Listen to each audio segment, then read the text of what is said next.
अस्सलामुअलैकुम, आप देख रहे हैं समा। मैं हूँ इरम ज़ईं और मैं हूँ सिद्रा मीर। बुलेटिन का आगाज करते हैं इस खबर से। हुकूमत गिराने निकले थे, ऐसे लड़खड़ाए कि आज तक संभल ना पाए। हम बात कर रहे हैं पीडीएम की, जो कल कराची में पंडाल सजाने जा रही है, मगर पीपल्स पार्टी और पीडीएम के बीच सास बहू वाला झगड़ा अब तक खत्म नहीं हो सका। अपोजिशन रहनुमाओं ने कराची में मोर्चा संभाल लिया है, लेकिन बिलावल भुट्टो टंडो अलायार में आवाम से वोट मांगने में मसरूफ है। ना सिर्फ अपोजिशन इत्तेहाद में इत्तेहाद नहीं रहा, बल्कि नून लीग भी सिंध में तकसीम नजर आ रही है। भानमती ने कुंभा जोड़ा, कहीं की ईंट कहीं का रोड़ा। ऐसा ही कुछ हाल है अपोजिशन वालों का। कराची में पीडीएम वाले बड़ा जलसा करने जा रहे हैं, मगर एक दूसरे के जिक्र पर मुंह भी बना रहे हैं। वो जो बाग़े जिनाह के पिछले जलसे में साथ साथ थे, एक दूसरे के हाथों में जिनके हाथ थे, वो फिर बाग़े जिनाह में जलसा कर रहे हैं। मगर वक्त बदल चुका है। सिंध हुकूमत की छड़ी तले कराची में जलसा होगा, मगर जियालों के बगैर। मौलाना साहब से पीपल्स पार्टी को दावतनामे का जिक्र हुआ तो न जाने कौन सी बू उनकी नाक में सरायत कर गई। पीपल्स पार्टी को दावत दी उसके बाद जी। सिर्फ पीडीएम ही नहीं, खुद नून लीग भी अपनी जमात में धड़ेबंदी और इख्तिलाफात से परेशान है। शहबाज साहब बताइए, बस फिर इस्माइल साहब नाराज है, उन्होंने इस्तीफा दे दिया, उस बारे में क्या कहेंगे आप? वो हमारी पार्टी का मामला है, वो आप मेहरबानी करके रहने दीजिए। तू चल मैं आया करने के बाद पीपल्स पार्टी आज भी खुद को हुकूमत के खिलाफ वन मैन आर्मी साबित करने की कोशिश कर रही है। जल्द ही सूबाई सदर निसार खोरो साहब एहतजाज का कॉल देगा, तो मैं उम्मीद रखता हूँ कि टंडो लयार के कारकुन उस एहतजाज में सबसे आगे होंगे। धड़े बनाती नून लीग, मुंह बनाते फजलुर रहमान और बातें बनाते बिलावल भुट्टो। न जाने पीडीएम जलसे का क्या बनेगा। कराची में पीडीएम का सरबराही इजलास जारी है। मौलाना फजल रहमान ने एक बार फिर इस्तीफों की तजवीज़ दे दी है। बात कर लेते हैं साद साबरी से। साद, क्या पीडीएम की तमाम जमातें इस्तीफों के ऊपर राजी हो जाएंगी? अंदरूनी मामला क्या हैं? सिद्रा, बिल्कुल इस वक्त पीडीएम का सरबराही इजलास जो है वो जारी है। गुज़िश्ता 1.5 घंटे से इजलास जारी है, जिसमें मौलाना फजलुर रहमान और दीगर सियासी रहनुमा जो है वो शामिल हैं। नवाज शरीफ और मरियम नवाज भी वीडियो लिंक के जरिए इस इजलास में शामिल है। इस वक्त जो अंदरूनी खबरें आ रही हैं वो ये है कि एक बार फिर इस्तीफों की तजवीज़ रखी गई है। मौलाना फजलुर रहमान और दीगर रहनुमाओं की जानिब से कहा गया है कि जो मौजूदा हुकूमत की 3 साल कारकर्दगी है उस पर तशवीश का इजहार किया गया है, जबकि जो है वो पीडीएम जलसे में और उसके बाद भी व्हाइट पेपर भी हुकूमत की कारकर्दगी पर पेश किया जाएगा।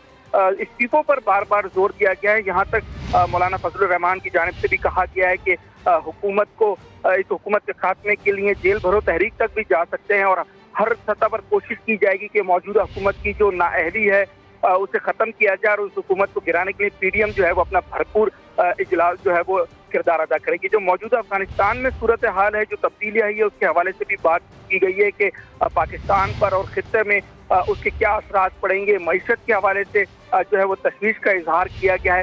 इस वक्त इजलास जारी है, जो कि अब से कुछ ही देर के बाद जो है वो खत्म होने वाला है। साथ खबर की तफसील के लिए आपका शुक्रिया। शहबाज शरीफ जलसा करने के बजाय ये बताएं कि नून लीग में लीडर कौन है। फवाद चौधरी ने तंज कर दिया, बोले जलसे के बाद मौलाना फजल रहमान फिर से बीमार हो जाएंगे। पीपल्स पार्टी पर भी तनकीद की, कहा वफाक जो पैसा देता है वो सिंध पर नहीं लगता बल्कि दुबई और लंदन चला जाता है। मेरा मशवरा ये है शहबाज शरीफ साहब को भी कि वो जलसे करने के बजाय पहले नून लीग के अंदर फैसला करें कि लीडर कौन है। आधे लोग मरियम नवाज के पीछे लगे हुए हैं, आधे लोग आपके पीछे लगे हुए हैं। नवाज शरीफ साहब को समझ नहीं आ रहा कि उन्होंने शादियां अटेंड करनी है या उन्होंने सियासत करनी है। हमें कोई एतराज़ नहीं है, शादियाँ करें, ज़रूर करें, हमारे पैसों से तो ना करें ना। आप पाकिस्तान में वापस आएँ, पाकिस्तान की अदालतों को फेस करें। सिंध हुकूमत ने 1900 अरब रुपया वफाकी हुकूमत से अब तक सिंध हुकूमत को आया है 3 सालों में। एक्चुअली ना पैसा कराची में लगा है ना अंदरूनी सिंध में लगा है। जो पैसा सिंध हुकूमत को दिया जाता है वो या दुबई में निकलता है या लंदन में निकलता है। कि सिंध जो है उसके अंदर जो गवर्नेंस का माहौल है वो बड़ा तशवीशनाक है। अगर एक सूबा जिसमें कोई आवाम की सेहत के ऊपर काम नहीं हुआ, तो वो सूबा सिंध है। ना आप खुद काम कर रहे हैं, ना आप हमें करने दे रहे हैं। पाकिस्तान डेमोक्रेटिक मूवमेंट के ज़ेर एहतमाम कराची में जलसा बाक़ी-ए-जनाह में तैयारियां जारी हैं। 500 अफराद के बैठने के लिए बड़ा स्टेज तैयार किया जा रहा है, जबकि 10,000 रजाकार सिक्योरिटी पर मामूर हैं। राशिद सुमरो कहते हैं जलसा गाह में 1 लाख कुर्सियां लगाई गई हैं। बात करेंगे, सलमान अहमद हमारे साथ हैं। सलमान, तैयारियों के हवाले से भी आगाह कीजिएगा। 1 लाख कुर्सियां जो लगाई गई हैं, 1 लाख लोग भी आएंगे क्या? देखिए सिद्रा, पीडीएम की जानिब से हमेशा दावा तो किया जाता है कि 1 लाख कुर्सियां लगाई गई हैं और इतने लाख जो है वो यहाँ पर जो है वो कारकुनान शरीक होंगे, लेकिन देखा यही गया है कि अगली जो कुर्सियां होती हैं वो भरी हुई होती हैं, लेकिन पिछली की जो नशिस्तें होती हैं वो खाली देखी जाती हैं। लेकिन राशिद महमूद सोमरो जो कि जनरल सेक्रेटरी हैं सूबा सिंध के, उनका ये दावा है कि 1 लाख कुर्सियाँ हैं और बड़ी तादाद में यहाँ पर कारकुनान शरीक होंगे। उनका ये भी कहना है कि हमने सवाल किया कि हमेशा ये कहा जाता है कि मदारिस के तलबा जो है वो ज़्यादातर भर दिए जाते हैं जलसे में, तो उन्होंने बिला झिझक अब ये कह दिया है कि चाहे कुछ भी हो, कल तो धड़ल्ले से मदरसे के तलबा शरीक होंगे और यहाँ पर जो है वो देखा, जो पीटीआई की जानिब से हमेशा कहा जाता है कि यूथ शिरकत कर रही है, तो कल पीटीआई जो है वो पीडीएम के जलसे में यूथ देखेगी। ये राशिद महमूद सुमरो का कहना था। इसके अलावा उनका ये भी कहना था कि ख़वातीन, इत्तफ़ाक़ राय से फैसला किया गया, ख़वातीन जो है वो जलसे में शिरकत नहीं करेंगी। और इसके अलावा ये भी कहा गया है कि जो ख़वातीन शिरकत नहीं करेंगी, लेकिन मदरसे के बच्चे ज़रूर शामिल होंगे। सलमान, आपने अपडेट किया, आपका शुक्रिया। राशिद सुमरो का इस हवाले से कहना क्या था, वो भी अपने नाज़रीन को सुनवा देते हैं। इत्तफ़ाक़ राय से पीडीएम की जमातों ने फैसला किया है कि कल के जलसे में ख़वातीन नहीं होंगी। उसका बुनियादी वजह लॉ एंड ऑर्डर की सिचुएशन जो इस वक्त मुल्क में ख़ास तौर पर है, कोरोना की जो बढ़ती हुई सूरत हाल है, छोटे छोटे बच्चे हैं और उनको संभालना होता है। कल मदारिस के बच्चे होंगे, बड़े ज़ोर शोर से होंगे, धड़ल्ले से होंगे। क्यों नहीं हों? वो पाकिस्तान के शहरी नहीं, वो शनाख्ती कार्ड होल्डर नहीं, उनको वोट देने का हक़ नहीं। और खान साहब युद्ध की बात कर रहे हैं, तो खान साहब कल देख लेंगे कि युद्ध यहाँ है। राशिद सुमरो की गुफ्तगू आपने सुनी। उनका ये कहना है कि कल पीडीएम के जलसे में ख़वातीन नहीं होंगी, लेकिन मदरसे के बच्चे होंगे। राशिद सुमरो ने यह भी सवाल उठाया कि मदरसे के बच्चे क्यों ना शिरकत करें और क्यों ना हो, क्या वो पाकिस्तान के शहरी नहीं? ये कहना है जलसे के दौरे के बाद मीडिया से गुफ्तगू करते हुए JUIFA के रहनुमा राशिद सुमरो का, जिनकी गुफ्तगू हमने आपको सुनवाई भी है। इसके साथ साथ आपको ये भी बता दें कि पाकिस्तान डेमोक्रेटिक मूवमेंट के ज़ेर एहतमाम कराची में जलसा बाग़-ए-जनाह में तैयारियां जारी हैं। 500 अफराद के बैठने के लिए बड़ा स्टेज तैयार किया जा रहा है। 10,000 रजाकार सिक्योरिटी पर मामूर होंगे। राशिद सुमरो कहते हैं जलसा गाह में 1 लाख कुर्सियां लगाई गई हैं। फंक्शनल लीग की रहनुमा नुसरत सहर अब्बासी साहिबा ने हमें ज्वाइन किया है। नुसरत साहिबा, एक तो इस जलसे के हवाले से अपना रद्द-ए-अमल भी दीजिएगा, दूसरा राशिद सुमरो साहब ये कह रहे थे कि ख़वातीन शिरकत नहीं करेंगी जलसे में, लेकिन मदरसे के बच्चे ज़रूर होंगे। इस पैंडेमिक की सूरत हाल में आप समझती हैं ये ठीक होने जा रहा है? थैंक यू सो मच समा। अब इस बात पर सारी आवाम खुद देखे, सुने, समझे और आगे के लिए खुदारा मेरी सिंध की आवाम इस चीज को समझने की कोशिश करे कि जो सियासी पार्टियां आप लोगों को रूल करना चाहती हैं आप लोगों के ऊपर, जिसमें खास तौर पर ये जो पीडीएम है, जो कि अपने आप को कह रही है कि हम ऑपोजिशन का एक बहुत बड़ा इत्तेहाद है, उनकी तरफ से जिस किस्म के स्टेटमेंट्स आ रहे हैं और जिस किस्म की जो जलसे किए जा रहे हैं, जो कि अभी मुराद अली शाह साहब ने स्कूल बंद कर दिए, सारे स्कूल बंद हैं, हमारे सारे बच्चे घरों में बैठे हैं, उनकी जो साइकोलॉजिकल नफ्सियाती जो हालात हो रहे हैं वो एक अलग चीज। लेकिन बिलावल जरदारी भी जलसे कर रहे हैं, टंडोयार में अभी उन्होंने बड़ा जलसा किया, लोग बड़ी तादाद में वो मौजूद हैं, यहाँ कराची में उन्हें विजिट किया। अब जनाब ये स्टेटमेंट राशिद सुमरो साहब की तरफ से कि धड़ल्ले से बच्चे लेकर आएंगे मदरसों के, तो क्या आपने मदरसों के बच्चों को इसलिए वहाँ रखा हुआ है मदरसों में कि उनको सियासी तौर पर आप जलसों में लेकर आकर जलसों की तादाद बढ़ाएं, वहाँ पर उनको लाकर उनका। लेकिन नुसरत सहर अब्बासी साहब, ये क्या ट्रेंड है वैसे? ये किस चीज को फॉलो किया जा रहा है? अभी तो ऐसे कम उम्र बच्चे, इनकी तो वैक्सीनेशन भी नहीं हो पाई, बड़े तो चले जलसे में शिरकत करते हैं, बच्चों को क्यों इसमें इस्तेमाल किया जा रहा है? बच्चों को पहले भी इस्तेमाल किया गया था। आपको याद नहीं कि इससे पहले जो जलसा हुआ था इन्हीं का पीडीएम का, जिसमें फजलुर रहमान साहब की तरफ से ये कहा गया था कि ये बच्चे पहुंचे थे और हम हैरान हो गए। उन बच्चों ने स्टेटमेंट दिया और समा ने दिखाया कि मासूम बच्चे कह रहे हैं कि हमें तो पता ही नहीं है, हमें बस बोला कि चलो ट्रक पे बैठो, बसों पे बैठो, हम तुम्हें ले गए और वहां पर हमें ले गए और हम यहाँ बैठे, हमें क्या पता कि ये क्या है, कौन सा जलसा है। वो मासूम बच्चे जिनके माँ बाप मदरसों में दाखिल करते हैं कि हमारे बच्चे दीनी तालीम हासिल करें, कुरान पाक की तालीम हासिल करें, और आप उनको अपने तौर पर सियासी पॉइंट स्कोरिंग के लिए, दुनिया को दिखाने के लिए कि पीडीएम के जलसे में माशाल्लाह माशाल्लाह, क्या तो जलसे में लोग थे, भरा हुआ था जलसा, और आपको इतना एहसास नहीं है कि उन मासूम बच्चों की जिंदगियां रिस्क पर डाल रहे हैं। वैक्सीनेशन अभी तक पूरी सिंध में कोई नहीं हुआ, और बच्चों के लिए तो अभी खुद मुराद अली शाह साहब, आपने तो 15 साल 16 साल के बच्चों को अलाउ ही नहीं किया अभी सिंध में। बिल्कुल, नुसरत साहबा साथ रहिए। हलीम आदिल शेख साहब ने ज्वाइन किया है। हलीम आदिल शेख साहब, छोटे बच्चे कराची में स्कूल नहीं जा पा रहे लेकिन जलसे में शिरकत करेंगे, इन मासूम बच्चों की तो वैक्सीनेशन नहीं हो पाई। सर, अगर ये 1 लाख कुर्सियां भरने के लिए यहाँ पर बड़ी तादाद में बच्चे लाए गए तो इसका जिम्मेदार कौन होगा? देखिए, मैं समझता हूँ कि जिस तरीके से मुल्क के लिए कोरोना वायरस खतरनाक है, इसी से ही हमारा ये पीडीएम के अंदर जो ये वायरस के तौर पे लगा हुआ है, जीवाई के जैसे फार्मूले, ये भी खतरनाक है। मैं कहना चाहता हूँ, लोग अपने बच्चे, हमारे पाकिस्तानी अपने बच्चे मदारिस में तालीम हासिल करने के लिए भेजते हैं, वो जलसों में जाने के लिए नहीं भेजते। कल तक हमारे स्कूल बंद रहे हैं और कल के जलसे में ये स्कूल के बच्चों, मदारिस के बच्चों को बुलाना चाहते हैं। मैं कहना चाहता हूँ कि इसका जवाब इन्हें देना पड़ेगा, इसका हिसाब इन्हें देना पड़ेगा कि ये किस काम के लिए मदरसे में बच्चे जाते हैं तालीम के लिए और उनको जलसों में ले आया जाता है। ठीक है, कोई नौजवान जा रहा है, वो जलसे में जा रहा है, उसको जाना चाहिए, वो अपनी सोच से जा रहा है, लेकिन ये क्या कि कुरान शरीफ पढ़ने के लिए इनको यहाँ ला के आते हैं और यहाँ उनको न फिर सियासी गाने सुनवाए जाते हैं, यहाँ तीर भी बजता है, यहाँ शेर भी डांस करता है, यहाँ सारे कुछ आता है, वो आ रहा है, वो जा रहा है, वो नहा रहा है, वो खा रहा है, ये भी तराने इनको सुनने को मिलते हैं। मैं कहना चाहता हूँ, हम बिल्कुल इसकी, हम समझ सकते हैं, इसकी मजम्मत करते हैं, करें जलसा, किसी को इतराज नहीं, लेकिन मैं सिंध गवर्नमेंट से कहता हूँ, ये 2 रोज से बिलावल जरदारी और मुराद अली शाह भी कोरोना के सफीर बन के निकले हुए हैं। एक स्कूल के बच्चे नहीं जा सकते, ये कोरोना के सफीर बिलावल जरदारी और मुराद अली शाह खुद भी निकले हुए हैं सिंध में, और कराची में पीडीएम को इन्होंने जलसे की इजाजत कैसे दे दी? मैं कहना चाहता हूँ, ये लोग कोरोना के सफीर बन चुके हैं, और जिस अंदाज से इन्होंने कहा है कि जी खवातीन ना आए, तो मैं कहना चाहता हूँ कि खवातीन ना आए, ये खवातीन के हकूक की बात करने वाले ये खवातीन का रास्ता बंद कर रहे हैं।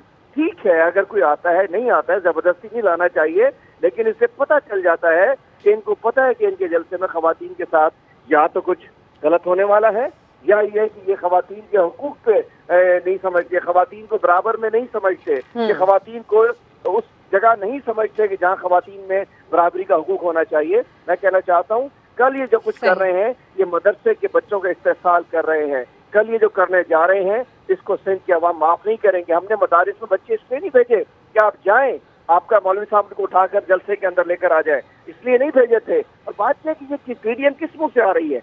पीडीएम कराची को कोरोना पे देने आ रही है, और खासकर हलीम आदिल शेख साहब, ऐसी सूरत हाल कि जबकि कराची में आए रोज कोरोना के केसेस बढ़ते जा रहे हैं, सूरत हाल तशवीशनाक होती जा रही है। आपने अपना रिएक्शन दिया, आपका शुक्रिया। नुसरत सहर अब्बासी साहिबा, आप भी हमारे साथ थी, आपका शुक्रिया।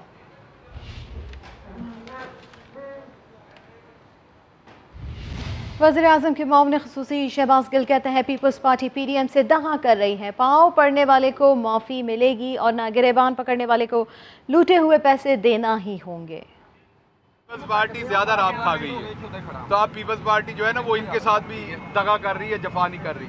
ये अंदर से सारे चोर हैं, ये सारे बार्गेन करते हैं, एनआरओ लेने की कोशिश करते हैं। आप देखते हैं आजकल बाजी भी साइलेंट मोड पे है, आजकल नवाज शरीफ साहब भी जो हैं वो तरथली मोड से निकले हुए हैं, ये एनआरओ ले रहे हैं, पाँव पड़े हुए हैं। लेकिन खान को इनका पता है ये चोर हैं, वो जो शहबाज शरीफ है या नवाज शरीफ है, ये अंदर से सारे इकट्ठे हैं, ये असल में चोर हैं। ना हमने पाँव पड़ने वाले को माफ़ी देनी है, ना गिरेबान पड़ने वाले को पैसे वापस देने पड़ने हैं। फंक्शनल लीग के सरबराह पीर पगारा ने मियां नवाज शरीफ को अमली सियासत का मशवरा दे दिया। शहबाज शरीफ और पीर पगारा की मुलाकात की अंदरूनी कहानी सामने आ गई है। जराए के मुताबिक कराची में होने वाली मुलाकात में शहबाज शरीफ ने पीर पगारा को मुस्लिम लीगियों के इत्तेहाद की तजवीज़ दी। फंक्शनल लीग के सरबराह का कहना था कि हुकूमती इत्तेहाद में अपना वक्त गुजार रहे हैं, हालात अच्छे नहीं हैं। पीर पगारा ने कहा NA 249 कराची में गलत अमले के बायस शिकस्त हुई। PTI के रुकन पंजाब असम्बली नज़ीर चौहान ने गवर्नर हाउस में दीगर शुरका के सामने शहजाद अकबर के पाँव पकड़कर माफ़ी मांगी। तरीन ग्रुप के मज़ीद 13 अरकान ने भी वज़ीर आज़म से माफ़ी के लिए कोशिशें शुरू कर दी। सीनियर रहनुमा ने आइंदा इंतखाबात में तरीन ग्रुप के अरकान के लिए पार्टी टिकट मुश्किल करार दिया। नई मशरफ भट्ट रिपोर्ट करेंगे। हुकूमत को चैलेंज करने से बात पांव पकड़ने तक आ पहुंची। नज़ीर चौहान ने 3 रोज कबल लाहौर में मुशीर दाखिला शहजाद अकबर के पांव पकड़कर माफी मांगी। इस मौका पर वहां चंद काबीना अरकान और पार्टी रहनुमा भी मौजूद थे। ज़राए के मुताबिक नज़ीर चौहान ने शहजाद अकबर को कहा कि अपना हाथ मेरे सर पर रखें और तहकीकाती इदारों से मेरी जान छुड़ाएं। दूसरी जानिब PTI के सीनियर रहनुमा ने बताया कि नज़ीर चौहान के बाद अब तरीन ग्रुप के मजीद 13 अरकान ने भी वजीर आजम से माफी तलाफी के लिए कोशिशें शुरू कर दी हैं। इस सिलसिले में अहम वुज़रा और पार्टी रहनुमाओं के जरिए पैगामात पहुँचाए जा रहे हैं। लीगी ज़राए का कहना है कि वजीर आजम की जानिब से माफी के इम्कानात कम ही हैं। आइंदा इंतखाबात में इन अरकान को PTI की टिकट भी नहीं दी जाएगी। नई मशरफ भट्ट, समा, लाहौर। तहरीक इंसाफ के सेनेटर एजाज चौधरी जहांगीर तरीन ग्रुप का नाम सुनते ही सीखपा हो गए। 2 टोक बता दिया, PTI में कोई दूसरा ग्रुप नहीं, जिसने पार्टी में रहना है इमरान खान की क़यादत में रहे। डींगे बिलावल साहब भी मार रहे हैं और लंगड़ी PDM जो है वो भी मार रही। शिकंजा कसा जाए लुटेरों के ऊपर, वहाँ जाके गुलछर्रे उड़ा रहा है वो जो रहबर है नून लीग का, तो उसके ऊपर कोई गिरफ्त हो। जहांगीर तरीन साहब तहरीक इंसाफ का हिस्सा है, उनका कोई ग्रुप नहीं है। अगर किसी ने रहना है तो तहरीक इंसाफ के साथ रहे, वरना उसके अंदर इतनी अखलाकी जुर्रत होनी चाहिए कि वो आगे कहे कि मैं इमरान खान क़यादत को तस्लीम नहीं करता। ये ग्रुपिंग वगैरह की बात जो है वो बंद होनी चाहिए। वाज़ेह तौर पर तंबीह कर रहा हूँ किसी ऐसे शख्स को कि जो ये लफ्ज़ दोबारा इस्तेमाल करता है और मेंबर है पार्लियामेंट का। 2023 के जो कैंडिडेट्स होंगे, जो लोग हमारा साथ दे रहे हैं, वो इंशाल्लाह रिपीट होंगे। जो मसाइल पैदा कर रहे हैं वो रिपीट नहीं होंगे। चौधरी परवेज इलाही साहब वो हमारे इत्तेहादी हैं। ये हमारा फर्ज बनता है कि उनकी कड़वी कसैली भी सुने और उन्हें अपने साथ लेकर भी चलें। कराची के इलाके कोरंगी मेहरान टाउन की फैक्ट्री में 16 मजदूर जिंदा जल गए। इस जेल नुमा फैक्ट्री की खिड़कियों पर लोहे की ग्रिल थी, लेकिन इमरजेंसी एग्जिट नहीं था। ज्यादा अमवात इसी वजह से हुई। सिर्फ जलने वाली फैक्ट्री नहीं, आसपास की फैक्ट्रियों का भी यही हाल है। अहमद रहमान खान की रिपोर्ट।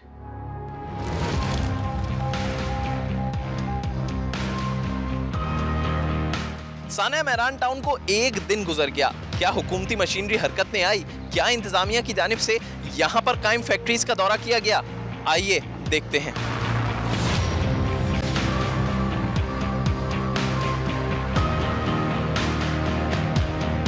कल जब इतना बड़ा सानिया पेश आया यहाँ पे फैक्ट्री में, उसके बावजूद क्या कोई यहाँ पे सरकारी अफसरान ने दौरा वौरा किया तमाम फैक्ट्रियों का कि भाई ये सब में ये जंगले वंगले लगे हुए? नहीं, हमने तो कोई नहीं देखा। ये फैक्ट्री नहीं थी, मैं उस टाइम का यहाँ पे, मैंने तो कभी नहीं देखा। वो आते हैं पैसे लेके चले जाते हैं, अदरवाइज उनका और कोई काम नहीं आता। क्या हो रहा है, जंगले लगे हुए नहीं लगे हुए, खुफिया रास्ते हैं नहीं निकलने के, कोई इमरजेंसी गेट है नहीं है, कुछ नहीं। कोई क्या कोई लेबर डिपार्टमेंट के लोग यहाँ पर तमाम फैक्ट्रियों में आए, कोई विजिट वगैरह किया? सर लेबर डिपार्टमेंट के लोग कोई नहीं आए, और दूसरी बात ये लेबर डिपार्टमेंट लेबर का थोड़ी है, वो तो सेठों का, ऑफिसरों का, मालकान का है। अब मैं आपको एक चीज़ ये भी दिखाना चाहूँगा कि ये मुतासरा फैक्ट्री है जिसमें कल ये वाक़या पेश आया है। मेरे कैमरामैन अली मुशर्रफ आपको दिखाएंगे कि ये वो फैक्ट्री है, और उसके बिल्कुल बराबर में दूसरी उस फैक्ट्री कायम है। उसका हाल आप देख सकते हैं कि वो चारों तरफ से पैक है। आप लोगों को खौफ महसूस होता है अब काम करते हुए? जी होता तो बिल्कुल होता है, पर मजबूर है, लेकिन काम तो करना है ना। अगर खौफ देखेंगे तो फिर बच्चे कौन पालेगा? ऐसे ज़्यादा खौफ हुआ है, डर लग रहा है। कंपनी के नाम से अभी तो डर लग रहा है, ड्यूटी करने से ही दिल उठ गया है। आप ये देख सकते हैं, ये भी चारों तरफ से जो है वो पैक है। इसकी फ्रंट की आप ग्रिल्स आप देख सकते हैं, ये पैक है। इसके अंदर लगी हुई जालियां आप देख सकते हैं, वो सब पैक हैं। यहाँ जितनी भी फैक्ट्रियाँ बन रही है, छोटे छोटे यूनिट हैं, यहाँ कोई इंतज़ाम नहीं है। सिर्फ एक ही गेट होना चाहिए कि इधर भी गेट हो उधर भी गेट हो। कल से अब तक कोई सरकारी अफसर यहाँ पे विजिट करने आया? नहीं। आपकी फैक्ट्री में कोई नहीं आया देखने? नहीं। वैसे तो अब अपने खाली प्लॉट पर रेत, सीमेंट और बजरी उतारें तो फौरन कौन से इदारे आपके पास रिश्वत मांगने के लिए आ जाएंगे। लेकिन ना जाने ये इतनी बड़ी बड़ी फैक्ट्रियाँ रेजिडेंशियल इलाकों में कब कायम हो जाती हैं और क्यों इदारे खामोश रहते हैं। उनकी कारकर्दगी पर ये सवालिया निशान है। कैमरामैन अली मुशर्रफ के साथ अमर रहमान खान, समा, कराची। कराची कोरंगी की जिस फैक्ट्री में आग लगी थी वहां हेल्थ एंड सेफ्टी नाम की कोई चीज नहीं थी। जो फैक्ट्री दुबई एक्सपोर्ट करती रही वो ट्रेड डेवलपमेंट में रजिस्टर्ड क्यों नहीं थी? कंपनी की इंस्पेक्शन क्यों नहीं हुई? Member Sindh safety and health council Zulfiqar Shah ने सवालात उठा दिए। फौरन इसकी बातचीत चलना शुरू हो गई है कि जी ये फैक्ट्री रजिस्टर्ड नहीं थी, जबकि आप जाके इसको ट्रेस करें तो ये एक्सपोर्ट कर रहे थे। ये दुबई की एक जेटवे जो है वो दुबई का फार्म है उसके लिए लगेज बना के भेज रहे थे और उनका ट्रेड डेवलपमेंट अथॉरिटी की लिस्ट पे ये एक्सपोर्टर्स हैं। तो एक कंपनी जो एक्सपोर्ट्स कर रही है, जो शिपिंग कर रही है अपना माल, वो कैसे आपके पास रजिस्टर नहीं हो सकती? कैसे आपने उसको रजिस्टर नहीं किया? वो बता सकते हैं कि अगर उन्होंने रजिस्टर उसको नहीं किया तो क्यों नहीं किया, अगर वो रजिस्टर्ड थी तो उसकी इंस्पेक्शन हुई या नहीं हुई, अगर इंस्पेक्शन हुई तो फिर इस तरह से ये हेल्थ एंड सेफ्टी के वहाँ मामला ठीक क्यों नहीं थे? तो ये तो सारे सवालात उनसे करने चाहिए। सानिया मेहरान टाउन ने 1.5 माह पहले उरूसी लिबास पहनकर रुखसत होने वाली निदा को बेवा कर दिया। जवान बेटी के बेवा होने पर गम से निढाल माँ का भी यही दुख है। अगर फैक्ट्री की छत पर ताला ना होता तो उनके दामाद आज जिंदा होते। रेहान अहमद की रिपोर्ट। ये गार्डन कराची का इलाका धोबी घाट है। सानिया मेहरान टाउन में जहाँ बाग 7 मजदूरों के जनाजे इसी इलाके से उठे हैं। इन्हीं सोगवार गलियों में एक घर 25 साला अली का भी है, जिसकी सोख्ता मैयत को गुज़िश्ता शब दफनाया गया है। अली के घर में पुरसादारी को पहुंची खवातीन के दरमियान उसकी सास भी मौजूद थी।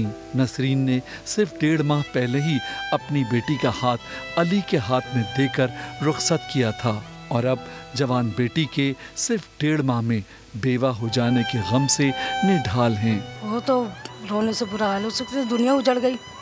दिन ही कितने हुए थे शादी को।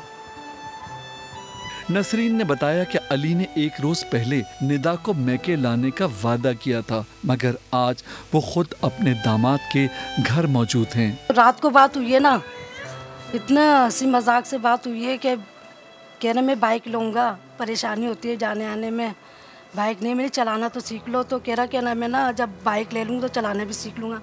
मैंने कहा मिठाई खिलाओ, कह रहा मिठाई आपसे अच्छी है, अब मिठाई है आपके लिए, तो कल आऊँगा खिलाऊँगा। कल आए, हम खुद ही आ गए, वो को आए। सानिया मेहरान टाउन में जाबाग दीगर अफराद के लवाहिकीन की तरह नसरीन का दुख भी यही है कि अगर फैक्ट्री की छत पर ताला न होता तो उनके दामाद की जिंदगी का ताला भी यूं बंद न होता। उन्हें सदियों न भूलेगा जमाना, यहाँ जो हादसे कल हो गए हैं। 27 अगस्त का दिन अली और उसके ससुराल वालों की जिंदगी में बहुत कुछ बदल गया, लेकिन क्या इससे बंदा मजदूर के हालात भी बदलेंगे? काश कोई जवाब दे। कैमरामैन फरहान यूसुफ के साथ रेहान अहमद, समा, कराची। और ऐसे में रोटी, कपड़ा और मकान का नारा लगाने वाली पीपल्स पार्टी, जिसकी सरकार में मजदूर जलकर मर रहे हैं, लेकिन बिलावल भुट्टो को फिक्र है तो बस इमरान खान को घर भेजकर विफाक का इक़्तिदार संभालने की। अंदरूने सिंध वोटर्स को लुभाने के लिए पीपी चेयरमैन ने अपनी तोपों का रुख फिर बनी गाला की तरफ मोड़ दिया। खान साहब की अगर 3 साल में कोई कामयाबी है तो वो तारीखी बेरोजगारी है, वो तारीखी महंगाई है। क्या आपको मालूम है कि जंग ज़दा अफगानिस्तान से भी हमारा महंगाई ज्यादा है? ये खान साहब की तब्दीली है। एक ही सूबा है जहां पब्लिक सर्विस कमीशन पे ताला लगा हुआ है। 16,000 खानदानों के साथ जो नाइंसाफी हुआ है। पार्लियामान सुप्रीम इंस्टीट्यूशन है, कोई पार्लियामान को डिक्टेशन नहीं दे सकता। क्या हमारा किस्मत में लिखा हुआ है कि हम हमेशा गरीब ही रहेंगे? खान साहब रोटी भी छीन रहा है, छत भी छीन रहा है, रोजगार भी छीन रहा है। हमने सब मिलके इनको भगाना है। पाकिस्तान पीपल्स पार्टी का हुकूमत लेकर आना है। ये खान साहब की पहली हुकूमत है, ये खान साहब की आखिरी हुकूमत भी है। कराची में मेहरान टाउन सानहे के बाद एडमिनिस्ट्रेटर कराची मुर्तज़ा वहाब ने इजलास बुला लिया। DGKDA से ऐसे प्लॉटों की लिस्ट मांग ली जो रिहायशी होने के बावजूद सनती मकासद के लिए इस्तेमाल हो रहे हैं। इसी के ऊपर बात कर लेते हैं समा के नुमाइंदे मोहम्मद अली हफीज़ से। अली हफीज़, बताइएगा इस बारे में। जी बिल्कुल, कुरंगी मेहरान टाउन में फैक्ट्री में आगजगी के बाद हुकूमत सिंध को बिला आखिर जो है इकदाम करने का होश आ गया है। एडमिनिस्ट्रेटर कराची है मुर्तज़ा वहाब, इनकी ज़ेर सदारत जो है अहम तरीन इजलास हुआ है जिसमें DG SDCA, DGKDA और म्युनिसिपल कमिश्नर KMC और चीफ फायर ऑफिसर ने शिरकत की है। इसमें कहा गया है, एडमिनिस्ट्रेटर कराची ने जो है DGKDA से कहा है कि KDA की जो प्लॉट हैं, रिहायशी प्लॉट जो गैर कानूनी फैक्ट्रियों के लिए इस्तेमाल हो रहे हैं, इनकी फहरिस्त मुरतब की जाए। जबकि जोर दिया गया है कि जो असिस्टेंट कमिश्नर हैं वो सर्वे शुरू करें जो फैक्ट्रियों में कि वहाँ पर आग बुझाने के हालात से मुतालिक हिफाजती इक़दाम किए जा रहे हैं नहीं। अहम तरीन इजलास है, इसमें कहा गया है कि इंस्पेक्शन शुरू किया जाए फैक्ट्रियों का और फायर सेफ्टी जो है उससे अमल दरामद के लिए इक़दाम किए जाए। अब देखना ये है कि इजलास हुआ है, इजलास में जो है फहरिस्त भी तलब कर ली गई है, हादसे के बाद अहम बैठक भी लग गई है। इससे पहले जो है शानिया बल्दिया टाउन भी हुआ था, अब शानिया मेहरान टाउन कुरंगी भी हो गया है। क्या वाकई अब अमली इक़दाम किए जाएंगे? नहीं, एक बहुत बड़ा चैलेंज है। मुर्तज़ा वहाब ने जो है इजलास में सदारत की है, तमाम अहम जो जिम्मेदार थे बल्दियाती इदारों के हुकूमत सिंध के वो मौजूद थे। अब इक़दाम देखने सिर्फ मीटिंग दर मीटिंग होगी या अमली इक़दाम भी किए जाएंगे। ठीक है, बहुत शुक्रिया मोहम्मद अली हफीज़। ग्रेटर इकबाल पार्क में खातून से दस्तराजी के केस में मजीद 11 मुलजिमान को गिरफ्तार कर लिया गया। खातून आज तबीयत खराब होने की वजह से शनाख्त के लिए नहीं आ सकी। मजमूई तौर पर 144 मुलजिमान को जेल भिजवा दिया गया है जिनकी शनाख्त 1 सितंबर को होगी। लाहौर में खातून से बदसलूकी केस में मजीद 11 मुलजिमान गिरफ्तार हो चुके हैं। अदालत ने मुलजिमान को शनाख्त परेड पर जेल भेज दिया। नूर मुकद्दम कत्ल केस में पुलिस ने चालान मुकम्मल कर लिया। ज़ाहिर जाफर को कातिल और उसके वालिदैन को शरीक मुल्जिमान करार दिया गया है। पुलिस के चालान में ज़ाहिर जाफर के वालिदैन के अलावा थेरेपी वर्क के मालिक और मुलाजमीन को भी शरीक मुल्जिम करार दिया गया। चालान में मुल्जिमान के खिलाफ ठोस शवाहिद शामिल है और इन्हें सख्त सज़ा देने की इस्तदा की गई है। केस में दीगर मुल्जिमान पर जुर्म में मुआवनत और जुर्म छुपाने के तहत सज़ा सुनाने की इस्तदा भी शामिल है। इस्लामाबाद पुलिस आइंदा हफ्ते चालान सेशन कोर्ट में जमा कराएगी। वैक्सीन नहीं लगवाई तो पहिया भी नहीं घूमेगा। पेट्रोल डलवाने के लिए कोरोना वैक्सीनेशन सर्टिफिकेट भी दिखाना होगा। लाहौरियों के पास सिर्फ 3 दिन बचे हैं। शाहीन मिशाल की रिपोर्ट। 1 सितंबर से पेट्रोल नहीं मिलेगा। पेट्रोल नहीं मिलेगा तो गाड़ी नहीं चलेगी। जिले इंसामिया ने पेट्रोल ना देने के अहकामात किन अफराद के लिए जारी किए हैं, चलिए आपको बताते हैं। जो कोरोना वैक्सीन नहीं लगवाते, वैक्सीन से बचने के लिए उल्टे सीधे बहाने बनाते हैं। ऐसे बहानेबाजों के लिए जिला इंसामिया ने पाबंदियों का कड़ा शिकंजा तैयार कर लिया। 1 सितंबर से जिनके पास कोरोना सर्टिफिकेट नहीं होगा उसे पेट्रोल नहीं मिलेगा। जिला इंसामिया की हिदायत पर पेट्रोल पंप मालिकान ने बैनर्स लगा दिए। 2 दिन है, कस्टमर को वार्निंग दे रहे हैं कि वैक्सीन सर्टिफिकेट बनवाएं क्योंकि इसके अलावा हम पेट्रोल नहीं देंगे। वैक्सीन ना लगवाने वाले शहरी कहते हैं मजबूरी है, अगर सफर करना है तो वैक्सीन अब लगवानी ही पड़ेगी। जाहिर साहब मुझे पेट्रोल नहीं मिलेगा तो मुझे तो टेंशन होगी ना, तो उससे बेहतर है फिर लगवा के इंसान जो है ना ये अपना काम करे। अब वैक्सीन जो है वो सबको लगवानी पड़ेगी क्योंकि हुकूमत ने पाबंदियाँ बढ़ा दी हैं, तो अब सबको लगवानी पड़ेगी। कुछ शहरियों ने तो अभी से वैक्सीन लगवाए बगैर पेट्रोल हासिल करने का हल भी ढूंढ लिया है। वैक्सीन का हमें नहीं है शोर, हम सही हैं, तंदुरुस्त हैं। पेट्रोल कौन डलवाएगा? वो भाई डलवा जाएंगे।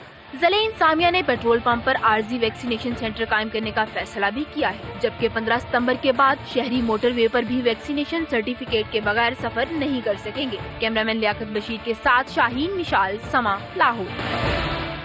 कराची एयरपोर्ट पर आवारा कुत्तों का मटर गश्त। कुत्ते रनवे के करीब पहुंच गए। मौके पर मौजूद बर्ड शूटर ने कुत्तों को मार डाला। आवारा कुत्ते खुराक की तलाश में एयरपोर्ट के रनवे और एप्रन एरिया में दाखिल हो गए। आवारा कुत्ते लैंडिंग और टेक ऑफ करते तैयारों के सामने आ जाते तो इंतहाई खतरनाक सूरत हाल पेश आ सकती थी। आवारा कुत्तों का आज़ादाना गश्त इस वक्त रिपोर्ट हुआ जब एक निजी एयरलाइन की परवाज इस्लामाबाद के लिए उड़ान भरने वाली थी। तर्जुमान सिविल एविएशन का कहना है कि आवारा कुत्ते एयरपोर्ट के अतराफ लगी बाड़ के नीचे से दाखिल हुए, जो अब बंद कर दी गई है। बोलो पाकिस्तान में चलते हैं पेशावर, जहां वजीर बाग की तारीखी हैसियत को तबाह कर दिया गया। 2 सदी पुराने तालाब और फवारे को हटाकर कंक्रीट का ट्रैक बिछा दिया गया।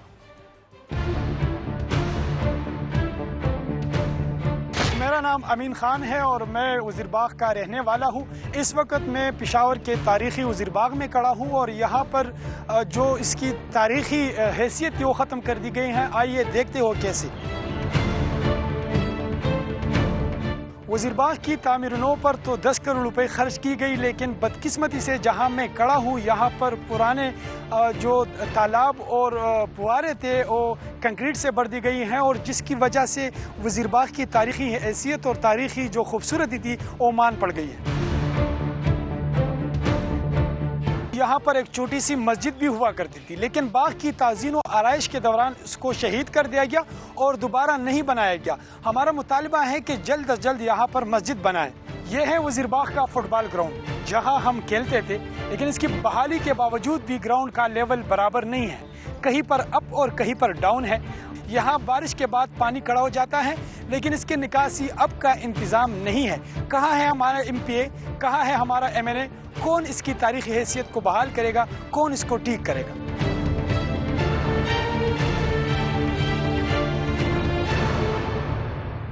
और स्वात की तहसील ख्वाजा खेला के रिहायशी हबीब नवाज ने जहद मुसलसल के बाद एजुकेशन में PhD मुकम्मल की। हबीब नवाज से मिलवा रहे हैं समा के नुमाइंदे सैयद शहाबुद्दीन।